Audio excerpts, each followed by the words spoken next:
Hey, welcome to the briefing room. I'm Devin Dwyer in Washington. Great to have you with us on this Monday after the Thanksgiving holiday. Hope you had a very good one. Great to have Adam Kelsey here, our political reporter.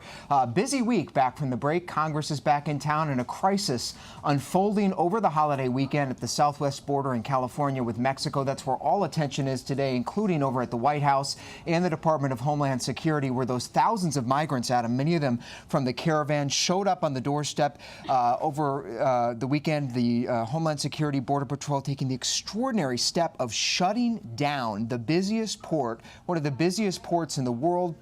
Border crossings there at the San Ysidro crossing just outside of San Diego. And we saw these unbelievable pictures of U.S. Border Patrol agents firing tear gas at many of these migrants and families as they were preparing to cross, attempting to cross, some of them, many of them also seeking asylum. The president just asked about this moments ago on the South Lawn at the White House. Here's what he had to say about those riveting images. Take a listen. They're not, as you know, they're not. They had to use because they were being rushed by some very tough people, and they used tear gas. And here's the bottom line.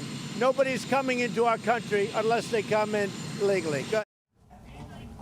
And joining us by phone now is ABC News contributor and former Homeland Security advisor John Cohen. John, great to have you with us. Hope you had a good holiday. These images are so searing to see, in many cases, women and children running through the tear gas on the Mexican side of the border. You just heard the president say the U.S. military, the U.S. Border Patrol can't simply stand by. What's your response to that? Was this an appropriate show of force in your view?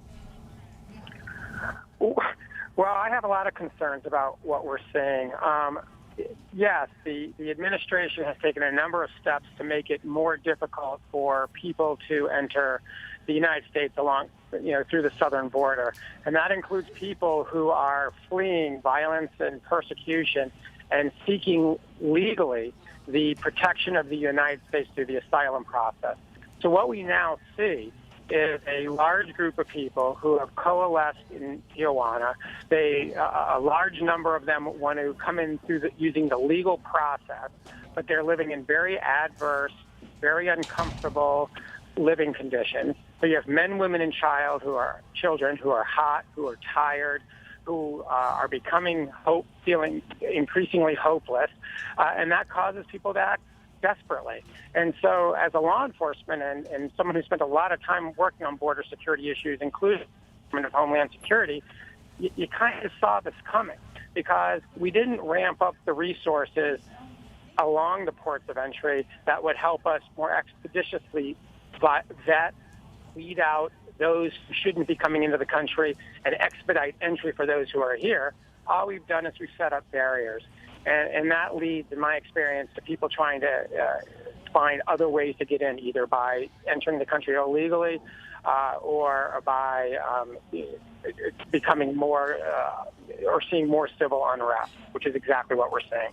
And it certainly seems to be a very tense situation, particularly given the deployment of active duty U.S. military forces on the border by President Trump just a few weeks ago. Let's go to the Pentagon now for a little more on that. Louis Martinez covering this the whole way. Louis, bring us up to speed on the latest, what you're hearing from Pentagon officials about how the troops have been involved in what we saw play out over the weekend and again this morning in supporting that Border Patrol mission of keeping the border secure. Devin, the key message here is that the U.S. troops who are on the border are there in a backup role. They are not there to be the primary law enforcement. That is the duty of Customs and Border Protection, CBP. Those are the images that we saw yesterday. It was CBP that was launching the tear gas. They were the ones that were dealing with putting out the pepper spray. They were the ones that were in full riot gear behind the port of entry there at San Ysidro. The U.S. troops that have been assigned to this, primarily military policemen, their job is to protect the U.S. forces that have been setting up the hardening of these facilities, but they have also, as of last week, been given the authority to protect the CBP personnel in case they are overrun. That did not happen yesterday, so again, they are there in a primarily backup role. They're not going to be armed. That's something that Defense Secretary Jim Mattis stressed to us last week, that these MPs who were backing up CBP, they're not armed. If anything, they're going to be looking like the CBP. They're going to be having those plastic shields. They're going to be having batons to push back anybody who they need to temporarily detain. Mattis gave this example. If let's say somebody, a military service member, saw a CBP officer being pummeled, then that military service member is now authorized to go and pull back that assailant. They hold them until a CBP officer can at that point arrest them, because again, they have law enforcement. So even though U.S. military personnel were present close by, yesterday at San Isidro, they were again in a primarily backup role just to defend them, but again, not armed, just there pretty much in the same capacity as the CBP in riot gear. And of course, the president seizing on all these images, Louis, that you're talking about with the military there, the border protection, the tear gas flying. He's clearly watching cable, Adam. He was just talking about it. This is something politically that he is sort of going to be seizing on now, headed into this fight over the border wall funding with a government shutdown looming in just a week's time. Well, it's something the president's been talking about since he first entered the presidential race back in 2015. But we actually got some interesting numbers when we had our exit polls during the midterm elections just a few weeks ago. 48% of Americans said that the president's immigration policies are actually too tough. Only 32% said that they were just right. 16% said they were not tough enough. So we're seeing that the president's base of support, particularly on this issue of immigration, it is way smaller than those who feel opposed to what he's been doing. And certainly these images we've seen in the past couple of days aren't helping. They're not helping. And Jordan Phelps at the White House covers President Trump for us, was just out there speaking with him on the South Lawn. Jordan, what are you hearing about how this crisis that's unfolding right now could play in that border wall fight and the funding fight, which is tied to it? Yeah, Devin, we heard the president just last week say now would be a perfect time for a government shutdown. We're heading towards the prospect of a potential partial government shutdown when the government is set to run out of funding for a few departments on December 7th. And those images is really giving fuel to the president to make this case that these caravans are really rushing the border. Now, of course, the images we saw yesterday that on Sunday, this is only part of the story. We know that this started as a peaceful protest and only a limited number of them actually tried to rush the border. But this gives the president imagery and ammo to make this case that now is the time we need to approve his wall. He's asked for $5 billion in funding for that wall. And now, Devin, we're locked in a bit of a game of political one-upsmanship.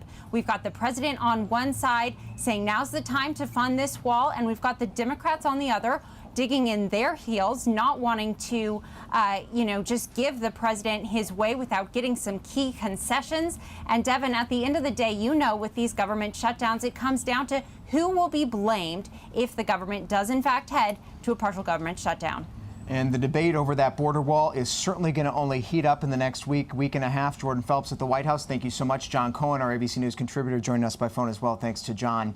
Meanwhile, speaking of politics, we're in the final sprint to close out the 2018 midterm season down in Mississippi. This is the final race that has been undecided at this point, the Senate race in Mississippi, Adam. This could decide whether Republicans there will have 52 or 53 seats in the U.S. Senate. This is a big one, and President Trump heads there tonight. We've got our Tom Yamas down in Mississippi. He joins us by FaceTime. Tom, great to see you. You've been down there covering the race. Where do things stand today? What are you watching for in these final hours? Well, Devin, I'm going to tell you right now what's interesting. So I've covered a lot of these Trump rallies, as you know. We're here in Tupelo. It's at an airport hangar. I can't move around too much because of the sun glare, but the line of people you see walking behind me, hopefully you can see them. It's a mile walk from where this Trump rally is. The parking lot is so full, they had to go to a flea market.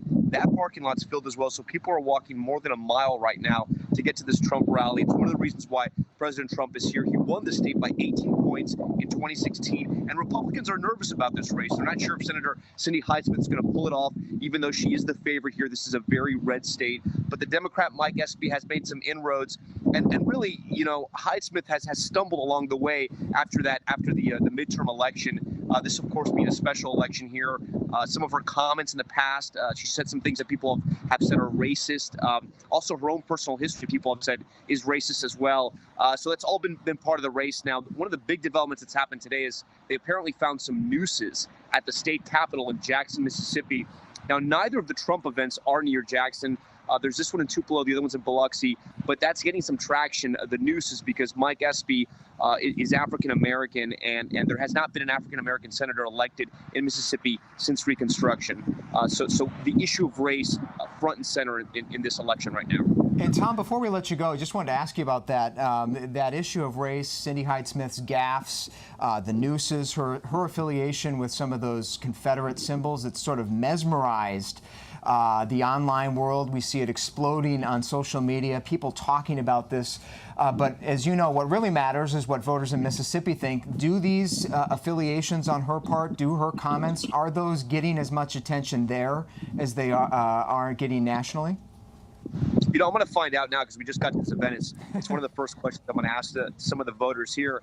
But there's a thinking here that this could motivate both sides. This could motivate one side, the Republican side, Senator Cindy Hyde-Smith, people who say that she maybe stumbled with her words, but she's not a racist, and they want to elect her, and other people who think she is a racist, and they're on the other side, and they're going to head to the polls. It's all about turnout for tomorrow. Turnout is going to be so important. Will the Democrats, will they be able to turn out, or will the Trump base turn out here and really just squash Mike Espy tomorrow? All right, Tom Yamas for us down in Mississippi at 2 Trump rallies tonight, just like the good old days on the 2016 campaign trail. Tom, thanks so much. Okay, man. So big race tomorrow night. We're going to have full coverage here at abcnews.com and on ABC News Live. But Adam, you're going to be watching a couple things closely. Yeah, what's interesting down here is that the only reason that we're in a runoff to begin with is because there was a somewhat strong Republican challenger in that first round of voting earlier this month. Chris McDaniel running to the right of Cindy Hyde-Smith, which some people find hard to believe given some of the comments that she's made in recent days that have been really appealing to that Republican base. But he was somebody who was campaigning on the Confederate flag and making sure that it remained a part of Mississippi culture. He was giving speeches to the sons of Confederate veterans. So Cindy Hyde-Smith, what might be gaffes in other parts of the country, that might be her playing to the Chris McDaniel far-right side of the Republican Party, and that may be what actually ends up putting her over the top. And we'll see, as Tom was saying, the turnout is, of course, the big factor tomorrow night. Meanwhile, another big headline in the world of economics and business and politics today, with General Motors announcing they are closing or turning offline, rather, 5 factories in North America at the expense of as north of 14,000 jobs, several thousand here in the United States. Let's bring in our David Curley, transportation correspondent, for more on this. David, what's behind the cuts, and do you think we could see more automakers following suit? So that's a good question. What is really behind the cuts? Now, according to GM, and this could be, you take it at face value or whatever, part of this is the restructuring of the way they make cars, knowing that they're going to go to more hybrids and more electric vehicles, and therefore some of these plants they don't need. Some of the plants are in Canada. And of course, the tariff issue has come up. And in fact, Mary Barra, the CEO of GM, said before the tariffs were put into effect that it could have an adverse impact on jobs, not just Canadian jobs, but American jobs, jobs all across the world. So the economists and some of the auto analysts will have to tell you exactly what's going on here, but this is certainly a retrenchment by GM, trying to right size, according to some. We've seen some of this activity happening in the auto industry. Politics, that's something you talk about on this program. I think it's a valid thing to talk about as these cuts are looked at. It's a number of jobs, too. This is a significant cut in the number of folks who will be working for General Motors. It certainly is, and it strikes me, and you know better than anybody, David, that as these car companies retool every few years with changing consumer preferences, I was struck by Mary Barra's comments. They're making many more SUVs now, virtually no sedans in this country, which is striking. But just a few years ago, it was the flip. Yeah, and it's the same thing that happened with Ford. Ford basically is getting out of a lot of the sedan business as well. It is SUVs and trucks, which are the big sellers. And with gas at the average of $2.60 something a gallon, people aren't that worried about buying a vehicle that's going to not get the best gas mileage.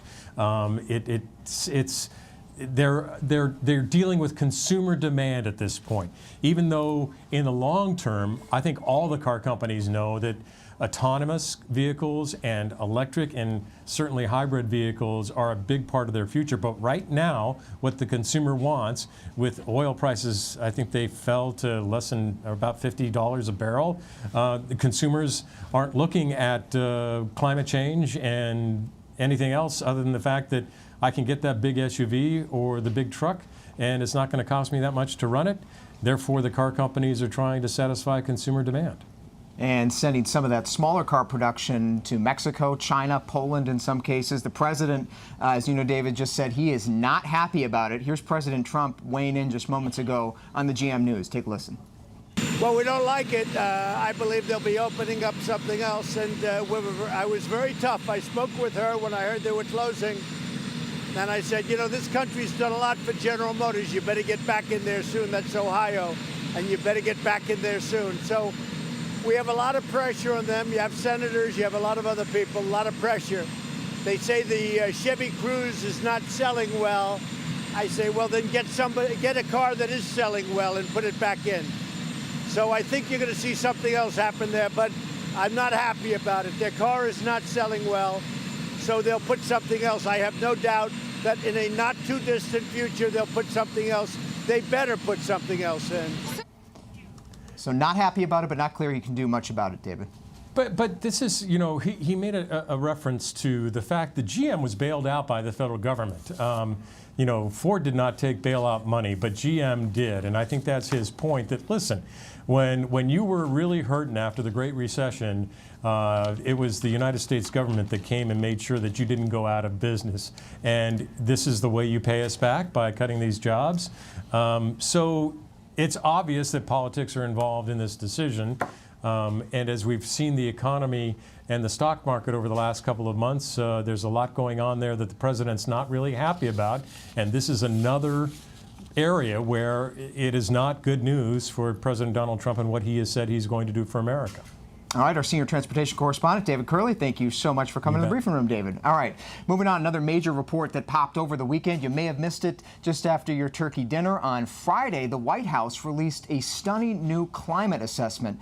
It is called the National Climate Assessment, 1,600-page reports required by law. And it might surprise you to find out that the Trump administration had some pretty shocking things to say about the state of the climate in this country and around the world. You see some of the excerpts here. It said to avoid substantial damages to the U.S. economy, environment, and human health, the U.S. must take some pretty blatant action, pretty stunning action to curb those climate changes. One of the authors of that report joins us now, Paul Chinowski. He's one of the co-authors of the National Climate Assessment. He's an engineering professor at the University of Colorado Boulder, also someone who studies the impact of climate change. Professor Chinowski, thanks so much for being here in the briefing room. You know, we've all heard and seen these reports over the years from the UN, environmental groups, heard the warnings about climate change. What makes this new report from the U.S. government different? I think the thing that makes this different, that's really important for people to understand, is this report puts the impacts on a daily basis, how it's going to impact us in terms of our routines and what the cost is actually going to be. This is no longer about high-level science and very abstract what's going to happen in 50 years. It's about how is it going to impact you driving across town or getting that package that you expect to get there. It's real dollars today. And I think that's really the difference, is we have impacts that are happening now and not just later. So what are those impacts that people are feeling now, and how can people really, who sort of try to put their minds around some of these huge numbers that are put out in reports like this, 10% off the U.S. economy over the next 80 years if climate change continues to evolve? I mean, that's a big, heady figure. But you have sort of dug your teeth into some of the ground level impacts. What are people actually going to feel at home? Well, and that's a great issue. When we talk about very large numbers, it gets very difficult for people to understand or even relate to. So let me try and put it into something that people can really wrap their arms around. And that's things like your roads. So we're used to, in the East, potholes in our roads, or in the Southeast, we get washouts. Well, imagine that our roads start degrading much faster, and we're going to deal with roads with potholes, or we're going to deal with increased washouts of bridges. These are going to be tangible things that are starting right now, from temperatures increasing or more rain, or even things like allergy seasons getting longer because our growing seasons are getting longer and warmer, or something that's really tangible. Many of our homes or schools don't have air conditioning because we've always worried about heating. Well, we've been talking about what a hot summer we just went through. Imagine that's going to be the new normal. What's going to happen to 8-year-old kids who are in classrooms in the end of August or beginning to September when it's 95, 100 degrees out and there's no air conditioning? These are things that we can look at today, and it's our new reality. We have to figure out how are we going to start paying for these, because the things that we're used to are no longer going to exist. And that's a very individual impact. All right, Paul Chanowski with the University of Colorado Boulder, also one of the co-authors of the National Climate Assessment. It's quite a read. If you have time to make it through the 1,600 pages, certainly you can read the executive summary online. Paul, thank you so much for being here with us today in the briefing room. And Adam, as you know very well, Democrats going to sink their teeth into this as well. They're going to have some hearings on some of these climate impacts when they take over the House in January. Yeah, we're already hearing about the reboot of the Select Committee on Energy Independence and Global Warming. They may want to change that name given the jokes that President Trump's been making about that phrase, global warming. But some of these young Democrats, Alexandria Ocasio-Cortez, outspoken on climate change, says she wants to be a part of developing a Green New Deal. It'll be interesting to see if she and some of the other young members of Congress or new members of Congress will be going to get some more attention in the Democratic Congress for sure. Finally, today we have a close-up look at the new book coming out from two of President Trump's closest allies and formal advisors, former campaign aides. Dave Bossie, Corey Lewandowski, out with a new book tomorrow, Trump's Enemies, How the Deep State is Undermining the Presidency. They stopped by the briefing room a little while ago to talk about why this administration is at war. Take a listen. Guys, let's talk a little bit about your book. It paints a pretty ominous picture. You talk about a war against the administration, enemies embedded within, infiltrated, you say, from the first days of the transition by these enemies. You name many of them in the book. A lot of them I was struck by are Republicans, a lot of them appointed by the president. What do you think is motivating these people, and why has it been so hard for the president to root them out? Well, Devin, I think, when you look at why some of these people came to the government, we call them members of the November 9th Club, meaning they didn't support the president's agenda when he was running for office, likely didn't vote for him on Election Day, but then wanted to come and have their own agenda to enrich themselves, to profiteer after they left the building. And that's what's happened. And what we've seen and what we heard from Bob Woodward's book and what we address in our book, Trump's Enemies, are those individuals who came to try and stymie the president's agenda, whether it's Gary Cohn removing documents off the Resolute desk, or Rob Porter, subverting the president through slowing things down. These are the people from within the government that tried to stop the president from being successful, and he's gotten rid of many of them. And who is in the West Wing now, Corey and Dave, who is the closest protector of the president on these things? Is there somebody you can point to and say, here's someone who's fighting the good fight, waging the war, if you will, in your words, right now from inside? There's plenty of people who are on the president's agenda who are working hard, and it would be maybe not fair to just name one or so. But I think what we want folks to recognize is that this president's up against it at every turn, whether it's the leadership in Congress, whether it's the Democrats in Congress, whether it's the mainstream media for the most part. He has folks across the board that are working against him and have been since his election, all the way through, including the transition period that he had. We just saw just a few months ago the anonymous letter by someone within his administration. We still don't know who that person or Dave, are. Are you surprised? Are you surprised that they haven't been able to find that person? Jeff Sessions was supposedly going to lead the charge on snuffing out the writer of that op-ed. It's been several months now.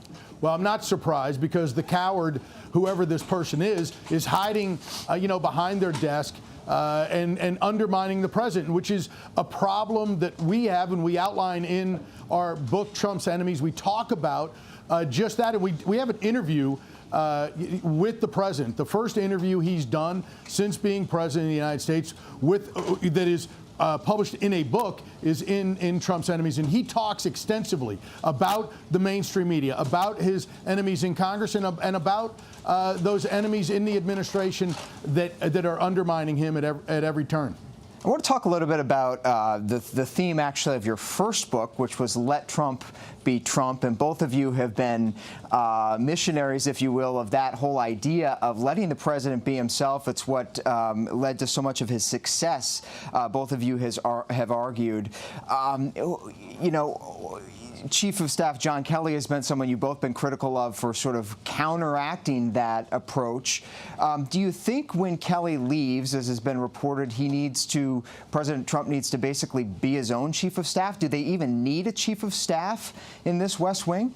Well, I think this president is a man who wants to have information brought to him directly and not through a filter. And there are too many people who think that they want to limit the information the president gets and only give him information that they think is important. He was exceptionally successful as a business executive, as an author, as a television personality, and so many things that he tried to do before he got into politics. And now as a politician, to change the way he consumes information is a mistake. And so, Corey, get rid of the gatekeeper? Well, look, what does a gatekeeper do? A gatekeeper limits your information. And look, what you need is people who can report directly to the president. He is the hub of a wheel, and you bring 4 or 5 or 6 people who are reporting directly to him, guys like John Bolton and Larry Kudlow and Jared Kushner and Kellyanne Conway and senior members of his administration that can all come in and present their ideas, and he's the final arbiter. I think he'd be much more successful in that type of environment.